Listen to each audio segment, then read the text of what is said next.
Latar belakang perundingan Renville. Perundingan Renville terjadi karena adanya pertikaian antara Indonesia dan Belanda. Pertikaian ini disebabkan oleh serangan Belanda terhadap Indonesia pada tahun 1947 pada tanggal 21 Juli. Pertikaian ini dikenal dengan agresi militer Belanda I.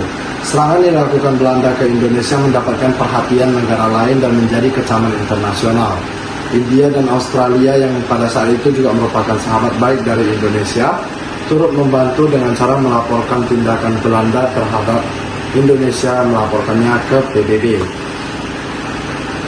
Kemudian pada 1 Agustus 1947 Dewan Keamanan PBB ikut turun tangan untuk membantu menghentikan serangan Belanda tersebut.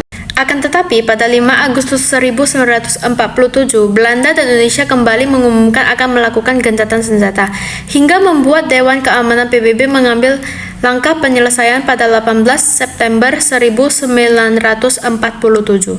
Dewan Keamanan PBB kemudian membentuk Komisi 3 negara yang disebut dengan KTN, yang terdiri dari Australia yang merupakan representasi Indonesia, Belgia yang merupakan representasi Belanda, dan Amerika Serikat sebagai negara yang netral.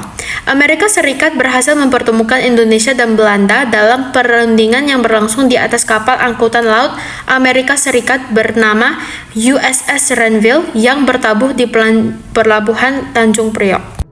Saya Alvina Ristiana akan menyebutkan tokoh-tokoh dalam perjanjian Renville. Sejumlah tokoh-tokoh yang turut hadir dalam perundingan dan perjanjian Renville adalah sebagai berikut. Yang pertama ada dari delegasi Indonesia, diwakili oleh Amir Syarifuddin sebagai ketua, Ali Sastroamidjojo, H. Agus Salim, Dr. J. Lemena, Dr. Choa Tik Len, dan Nasrun. Yang kedua dari delegasi Belanda, diwakili oleh R. Abdul Qadir Widjojo Atmojo sebagai ketua. Beliau merupakan orang Indonesia yang memihak Belanda. Lalu anggotanya ada Mr. H.A. van Verdenberg, Dr. P.J. Koorts, dan Mr. Dr. Christian Somokil.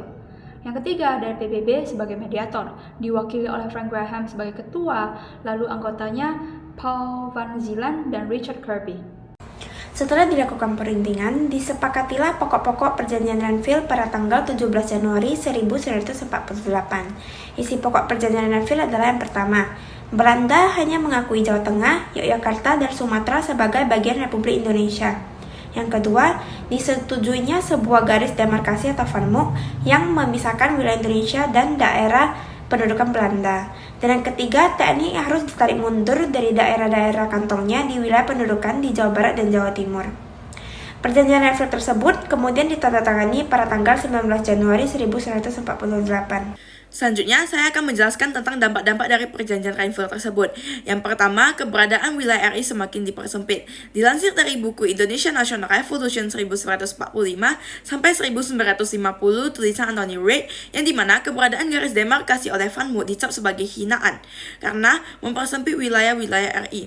Yang kedua, perekonomian di Indonesia terhambat karena diblokade secara ketat oleh pihak Belanda yang bertujuan agar pejuang di Indonesia kesulitan dan mulai menyerah kepada mereka. Yang ketiga dan terakhir adalah memicu reaksi keras dan aksi pemberontakan. Akibat dari perjanjian Renville tersebut, banyak sekali rakyat yang memicu reaksi keras karena menganggap bahwa kabinet baru lebih berpihak kepada Belanda. Kemudian, ada juga TNI yang masih berada di wilayah kekuasaan Belanda yang ditarik mundur ke wilayah RI dan sekitar Yogyakarta. Saya akan menjelaskan tentang kesimpulan dan tujuan dari perundingan Renville. Jadi kesimpulan dari perundingan Renville adalah perundingan Renville muncul karena situasi politik dan militer antara Indonesia dan Belanda yang semakin tegang setelah terjadinya proklamasi 17 Agustus 1945. Tindakan ini memicu perhatian dunia internasional terutama PBB, dan bagi Belanda perundingan ini mempersempit wilayah Republik dan tetap mempertahankan pengaruhnya di Indonesia. Dan bagi Indonesia perundingan ini justru penting agar perjuangan kemerdekaan tetap mendapat dukungan internasional dan konflik bersenjata tidak larut-larut. Dan tujuan Renville adalah untuk mencari jalan keluar damai setelah terjadinya agresi militer Belanda I. Perundingan ini dimaksudkan untuk menghentikan konflik bersenjata yang merugikan kedua belah pihak dan sekaligus menindaklanjuti keputusan Dewan Keamanan PBB yang menuntut adanya gencatan senjata. Isi pokok Perjanjian Renville. Perjanjian Renville menetap bahwa wilayah Indonesia hanya mencakup Jawa Tengah, Yogyakarta, dan Sumatera. Selain itu, garis Van Mook ditetapkan sebagai batas wilayah antara Indonesia dan Belanda, dan TNI diharuskan mundur dari wilayah pendudukan Belanda. Nah, dampak Perjanjian Renville, dampaknya sangat merugikan bagi Indonesia, yaitu menyusutnya wilayah negara, terhambatnya perekonomian akibat wilayah ekonomi yang strategis dikuasai Belanda, dan munculnya reaksi keras dari masyarakat serta aksi pemberontakan. Karena perjanjian ini dianggap merugikan dan kabinet dinilai tunduk pada Belanda. Terima kasih.